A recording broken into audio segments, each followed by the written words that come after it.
해학적으로 표현할 때가 참 많이 있구나 하는 그런 느낌을 받을 때가 있죠.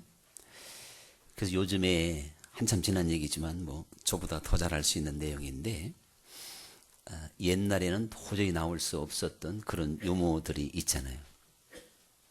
천국문에서 천사들이 참 헷갈려한다. 하나님이 본래 보내신 원판과 그리고 세상에서 살다가 돌아올 때 그 모습이 너무 달라가지고 네가 진짜 하나님이 보낸 아무개냐, 아주 실갱이를 많이 벌린다고 하는 유머가 있잖아요. 그 왜 그렇죠? 사람들이 성형을 해서 아주 놀랍게, 뭐 성형 자체는 좀 나쁘다고 생각하긴 안 하는데 이제 그런 유머도 있습니다.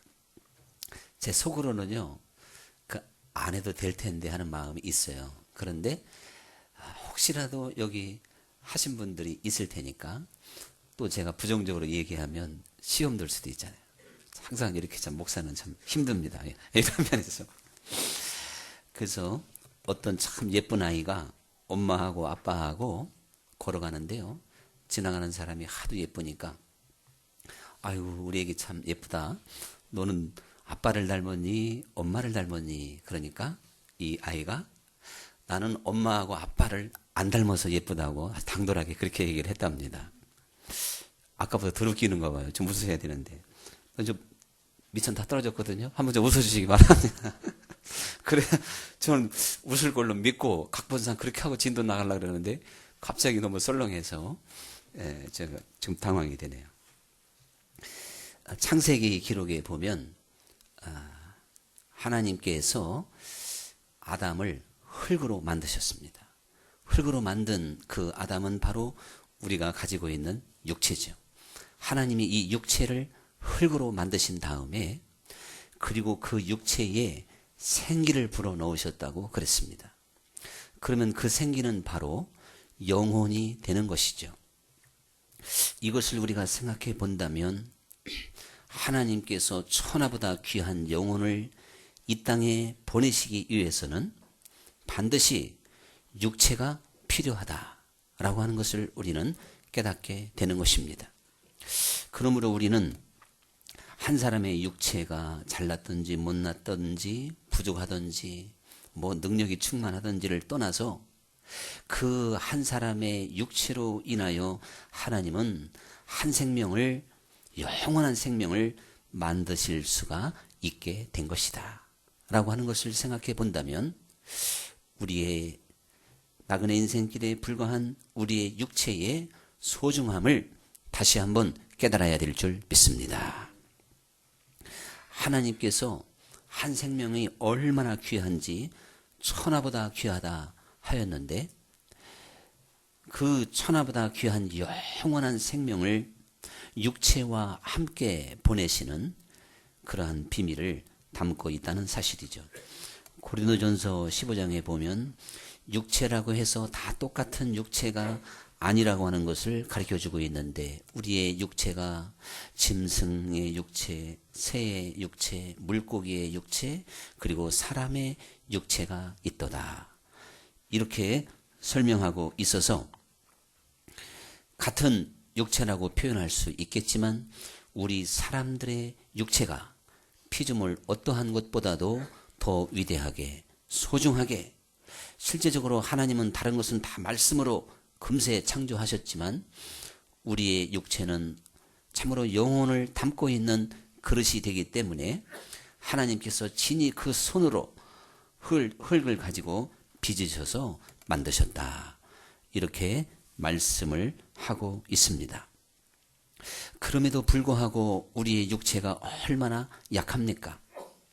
그래서 성경 말씀 시편 8편에서 보면 우리가 천사보다 좀 못하게 우리의 인간을 만드시고, 이렇게 설명해 주고 있는 걸 볼 수가 있어요. 실제적으로 천사는 하나님께서 부리는 영이요 심부름꾼에 불과한 존재입니다. 근데 우리 사람들은 바로 하나님의 자녀의 권세를 주시게 된 거죠. 자녀와 종, 이거 뭐 하늘과 땅이라고 해도 과언이 아닌 것입니다. 그런데 바로 하나님께서는 잠시 동안 육체의 기간 동안은 천사보다 못하게 만드셨다. 이렇게 설명을 해주고 있습니다. 우리는 영원히 사는 존재입니다. 우리는 죽을래야 죽을 수 없는 영원한 존재예요. 그 영원이라고 하는 시간은 이 세상에서 육체를 가지고 살아가는 우리 인생들의 시간에 비하면 그걸 어떻게 표현할 수가 있겠습니까? 요즘에는 사람의 수명이 90이요 강건하면 100이라 이렇게 표현을 해야 맞을 것 같아요. 성경에는 70이고 80이라고 했지만 80, 90도 하려고 그러니까 안 맞는 것 같아요. 여기서 동의를 안 하실 분이 너무 많은 것 같아서 90이요 강건하면 100이라 이랬습니다. 저 같은 사람만 앉아있으면 100이요 강건하면 110이라 이렇게 얘기가 좀 나와야 물론 맞겠죠.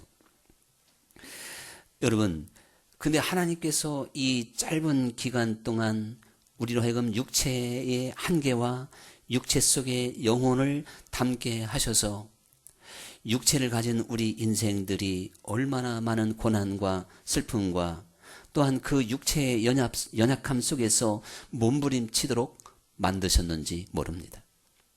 사실 육체를 가지고 살아가는 우리 인생들 삶 자체가 고난이고 역경이고 환난입니다. 그래서 야곱도 바로왕 앞에서 내가 험악한 세월을 살았나이다. 자기의 수명을 이야기하며 이렇게 표현을 하기도 했고, 계시록에 보면 하나님 나라의 구원 받아서 이제 흰옷을 입고 나오는 무리들은 한결같이 큰 환난 가운데에서 나오는 자들이더라. 이렇게 말씀을 하고 있습니다. 그러고 보면 우리가 계절적으로 정말 새봄을 맞이했지만 짧은 시간을 뒤돌아봐도 금년 겨울 참 혹독했죠. 추위가 대단합니다. 그래서 이거 언제 좀 여름이 오는가. 물론 여름 되면 빨리 지나가서 겨울이 왔으면 한순간 이렇게 생각할 수도 있지만 우리가 금년 겨울만 해도 상당히 추위에 떨어야 되는 그러한 육체의 정말 그 추위와 육체가 싸우게 되는 시련의 시간을 보냈다고 해도 과언이 아닐 것입니다. 하나님께서 이 육체를 입을 수 있는 영광은 사실 천사에게도 준 바가 없습니다. 하나님 자신도 육체를 입고 오셨습니다만, 물론 예수님이 오셨지만 예수님이 바로 육체의 그 연약함을 입으시고 이 땅에 오셨을 뿐 어떠한 영원한 존재도 우리처럼 육체로 살아갈 수 있는 이 시간이 사실은 주어질 수가 없다는 사실입니다. 육신을 가진 때가 연약하고 괴롭고 험악한 세월을 보내야 되는 시기지만 우리는 하나님께서 왜 우리를 영원한 존재로만 살지 않게 하시고 육체의 때를 지나게 하셨을까? 왜 이 육체의 정한 기간을 주셨을까? 이 육체의 시간은 우리에게 다시금 돌아올 수가 없습니다. 우리는 이 세상을 한 번, 이 짧은 기간, 영원한 시간에 비하여 너무나도 짧은 육체의 때를 한 번 가질 수밖에 없습니다.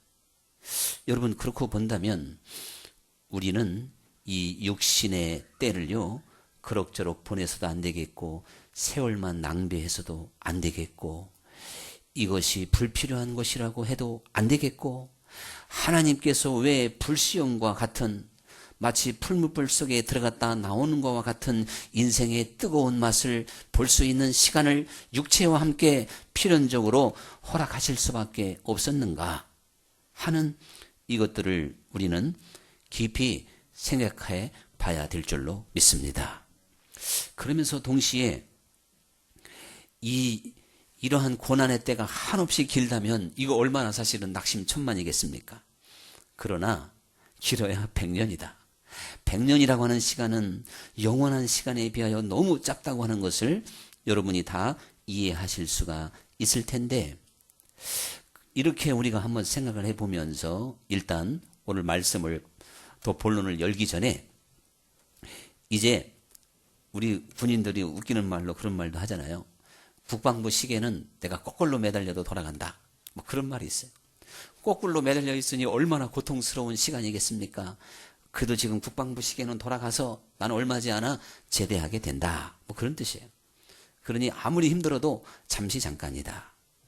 그렇게 생각을 하며 위안을 받기도 합니다.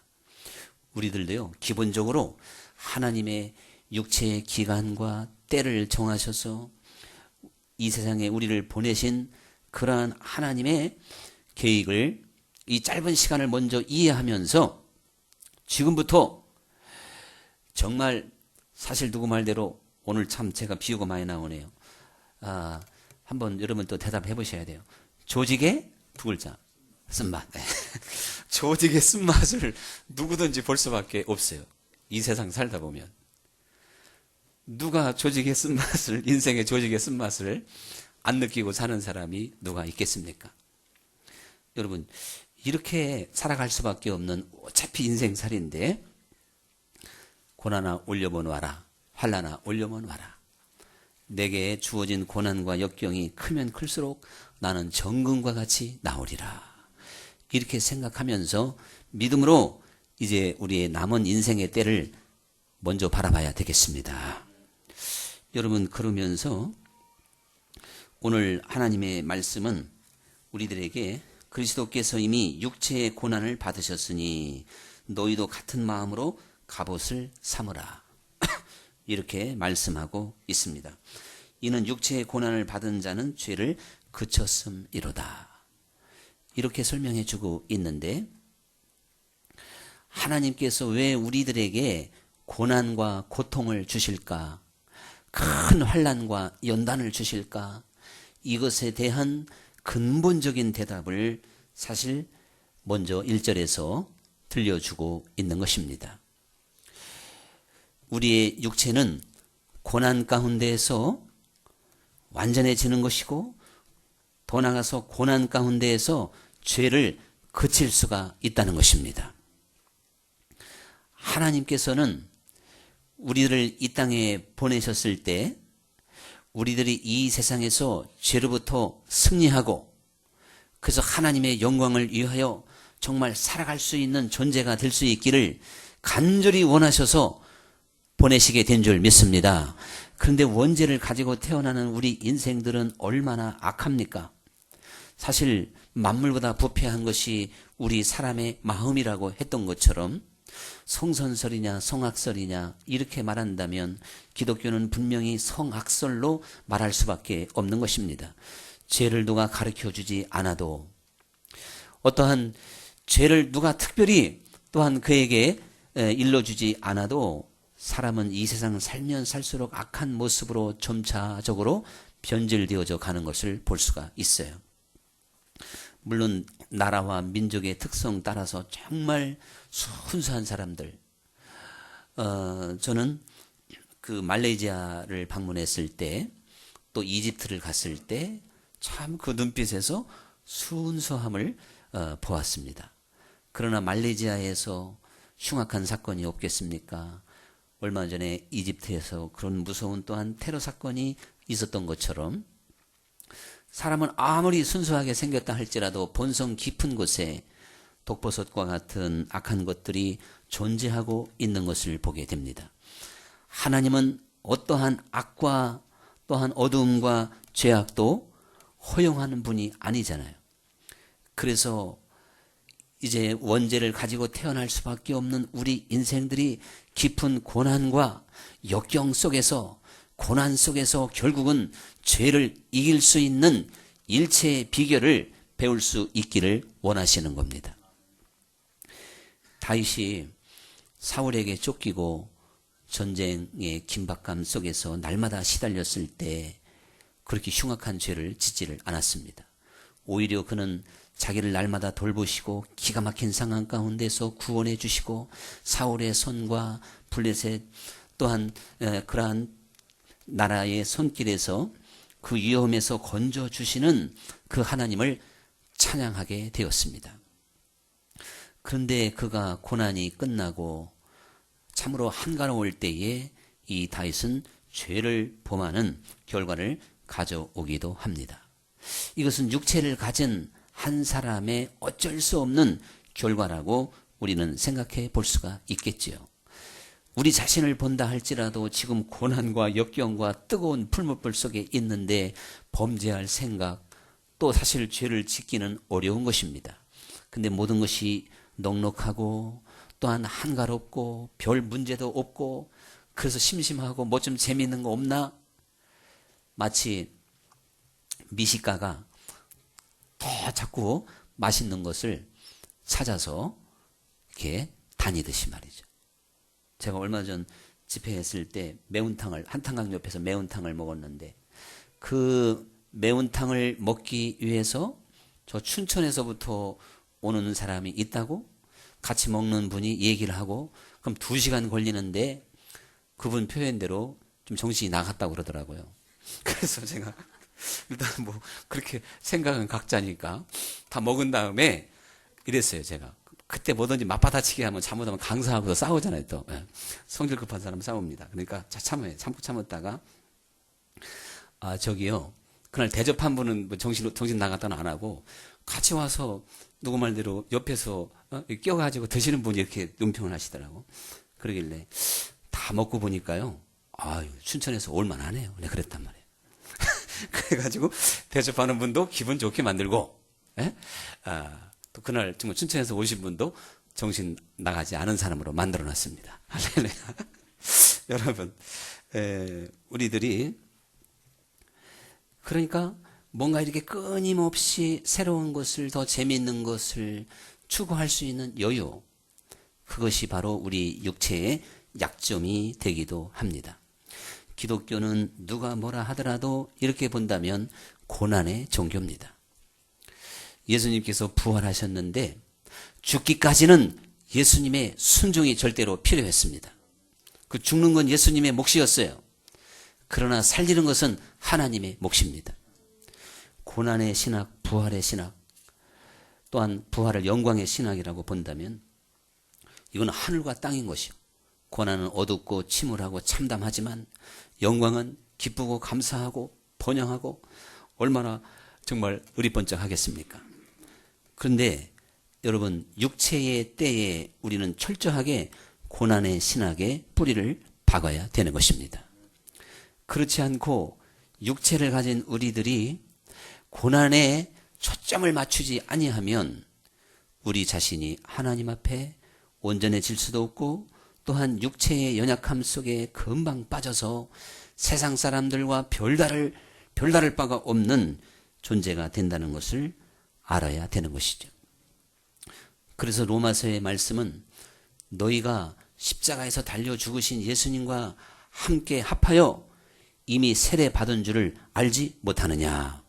그리스도인들에게 이렇게 설명해 주고 있는 것입니다. 예수님을 믿는다고 하는 것은 바로 저 십자가에서 죽으신 예수님과 연합하여 함께 세례를 받은 자다. 죽음의 세례를, 고난의 세례를 함께 받은 자라는 것입니다. 그러므로 너희가 마땅히 그리스도 안에서 너희 육체가 죽은 줄로 여길지니라. 아주 죽은 자로 여기라 이거예요. 실제로 죽지는 않았지만 그렇게 믿고 그렇게 여기고 그렇게 확신하고 살아야 된다는 것입니다. 여러분 또한 사도 바울이 갈라디아에서 그리스도 예수의 사람은 그 육체와 함께 정과 욕심을 십자가에 못 박았느니라. 우리의 육체, 더 나아가서 우리의 어떠한 마음에 있는 정과 욕심까지 십자가에 못 박은 존재가 바로 그리스도인이다. 이렇게 설명해 주고 있습니다. 예수님께서 아버지여 할 수만 있으면 이 잔을 내게서 옮겨 주시옵소서 정말 3번씩이나 피땀을 흘리며 기도하실 수밖에 없었던 그 죽음이었습니다. 그 고난이었습니다. 그래도 그것은 예수님의 몫이었기 때문에 예수님은 기꺼이 십자가를 지셨듯이 오늘 우리도 고난만 생각하면 언제 이 어려움이 끝나나, 언제나 이 고통을 벗을 수 있나, 언제 우리가 이 무거운 짐을 벗을 수 있는가, 우리는 한탄하며 우리의 힘든 세월을 견디고 있는지도 모릅니다. 그런데 지금 무거운 짐을 하나 벗으면 그 다음에 다른 짐이 또 올 가능성이 많으니까 그래도 내가 지금 질 수 있는 짐이 좋다 생각하고 한번 견뎌봅시다. 별로 아멘 안 할 줄 알았지만. 아니 그거 벗으면 다른 내가 이상한 짐 한 번도 안 접은 고난의 짐이 오면 그때는 어찌 하오리까. 맞죠? 그래도 익숙하고 지금까지 1년 동안 이긴 거 5년 동안 이긴 짐이 차라리 나을지도 몰라요. 여러분 이제 하나님께서는 철저하게 그리스도와 함께 죽은 사람을 다시 살리시는 분입니다. 부활이 죽음도 없는데 어떻게 부활이 와요? 그건 말이 안 되잖아요. 그래서 하나님은 안타깝지만 이제 사망 가운데 빠진 우리 영혼들을 살리기 위한 유일한 길이 바로 고난이라고 하는 것입니다. 이 고난과 함께 하나님께서는 우리를 하나님께서 원하시는 사람으로 만드시기 때문에 그런 것입니다. 그래서 그 후로는 다시 사람의 정욕을 따르지 않고 하나님의 뜻을 따라 육체의 남은 때를 살게 하려 함이라. 여러분 고난을 받은 자가 죄를 그칠 수 있기 때문이라는 것이죠.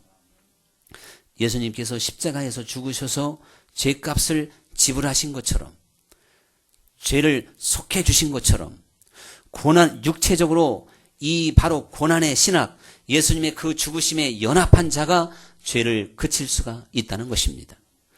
오늘 우리들이 우리 육체의 이유, 육체에 대한 설명 이것을 지금 잘못하고 있기 때문에 세상에서 죄를 짓고 세상 사람들처럼 살아도 좋다고 생각하고 있는 것입니다.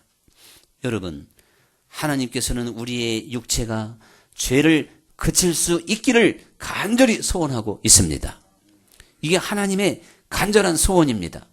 성경 어디를 봐도 죄에게 종로로 탈 수밖에 없는 연약함이 가득한 우리들이지만 하나님은 죄로부터 반드시 승리할 수 있기를 원하시는데 그 죄로부터 승리할 수 있는 유일한 길이 바로 육체의 고난을 받은 자는 죄를 그쳤습니다. 예수 그리스도가 죽으심과 함께 죄로부터 완전히 승리하셨듯이 그 그리스도의 고난과 함께 연합하고 또한 그 고난을 받아들이고 그리고 그 고난을 내 삶 속에서 이제 또한 인정하며 나아갈 때 우리의 육체를 잘 읽으면서 결국은 죄로부터 승리하는 사람이 된다는 것입니다. 근데 우리가 하나님 앞에서 이 세상에 곧 어떠한 축복과 영광과 성공과 이러한 것에 목말라 있으면 죄를 이길래야 이길 수가 없는 거예요. 오히려 내 육체를 죄에게 내어줄 수밖에 없는 어처구니 없는 삶으로 빠진다는 사실을 기억해야 되는 것입니다. 이제 하나님께서는 육체에 이렇게 고난을 받는 자가 되어서 고난 속에서 깊은 깨달음과 함께 그 남은 때를 하나님의 뜻에 순종할 수 있는 사람이 되기를 원하신다는 겁니다. 실제적으로 욥이 깊은 고난을 통과한 후에 그가 이제는 하나님의 영광을 위해서 살아야지 그런 마음이 충만하게 왔겠지요. 저는 고난이 많은 분일수록 그런 고백을 할 것이라고 봅니다. 하나님이 정말 하나님 우리의 육신의 아버지가 아니라 우리 영적인 영원한 아버지이시기에 그 누구든지 이 고난과 아픔을 피할 수가 없어요. 사람마다 좀 강도가 다를 뿐이지. 여러분 그러므로 고난과 환난 날에 육체의 한계를 깨달으시고 내 육체가 죄에게 종노릇하지 않고 하나님의 뜻대로 살기를 원하시는구나. 이렇게 우리가 일찌감치 깨달을 수 있기를 간절히 축원합니다. 그래서 하나님의 뜻을 따라 살게 하기 위하여 우리들이 이제 육체의 고난을 받는데요. 갈라디아서 5장 17절에 보면 육신의 소욕은 성령을 거스리고 성령의 소욕은 육신을 거스린다. 또한 육체를 위해 심는 자는 육체의 것을 썩어질 육체의 것을 거두게 되고 성령을 위하여 심는 자는 영원한 것을 거두게 된다고 말씀을 하셨습니다. 창세기 6장 3절에 그들이 육체가 된지라 이렇게 탄식하고 있는데 바로 이것은 우리들이 이제는 육체의 남은 때를 하나님의 뜻을 따라서 하나님의 뜻을 따라 순종하고 또한 죄를 이기는 그러한 우리의 육체가 될 수 있기를 하나님은 원하신다는 겁니다.